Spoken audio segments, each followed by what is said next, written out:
you for coming, but we shouldn't have to be here. Not in America. We will be judged in this country not by the size of our economy, not by our military might, not by our infrastructure, not even by our institutions. We will be judged by how we treat the most vulnerable among us, by how we treat our children. And let me be clear, these are all our children. Just as my great-grandfather, when he came to this country as a refugee escaping persecution, just as he was a child of America, when he sailed past that statue, that mother of exiles, and saw Emma Lazarus' words, "Give me your tired, your poor, send these the homeless, the tempest tossed to me." Because the promise of this country is that no matter where you come from, no matter who your parents are, no matter what they did, no matter your religion, no matter your ethnicity, America has a place for you. You can succeed in this country, just like my family did, just like Maria did, as you'll hear about in a minute. And if you spend your days with young people like I do, even in these perilous times, it's hard not to be inspired. It's hard not to be inspired by the children, by the young people who are standing up, because they've had enough. They have had enough, and these students who are walking out are walking in to voting booths, they're walking into registration drives, because they know that that's how you change this. Let's not forget that Donald Trump said he was going to do this. He was explicit about what he was going to do, and shame on those of us who didn't believe him.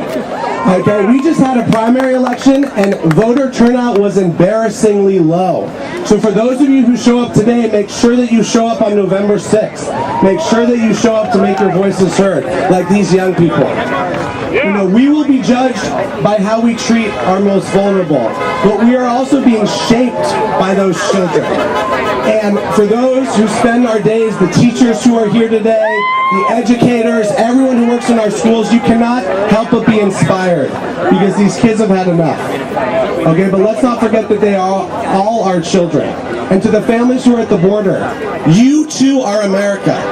You are the best of America. And it's a privilege for those of us who are one or two generations removed to say, just as we came here, there's a place for you too, and we will not rest. There's a new sign up on the Facebook page today to go down to the border and show our solidarity. It's not enough just to come here to the corner in Westwood. Show up and vote, register to vote, and let's take back this country on November 6th. I'm so excited to introduce Hilda Rodriguez and Maria Vasquez. One of the saddest things about what's happening right now is not only is it important that we keep these families together, but you will be so proud of who these children become.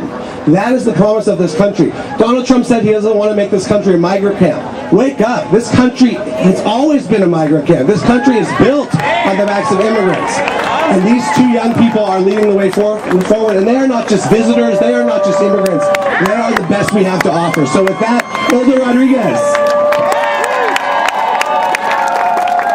Thank you for having me here today. My name is Hilda Rodriguez, and I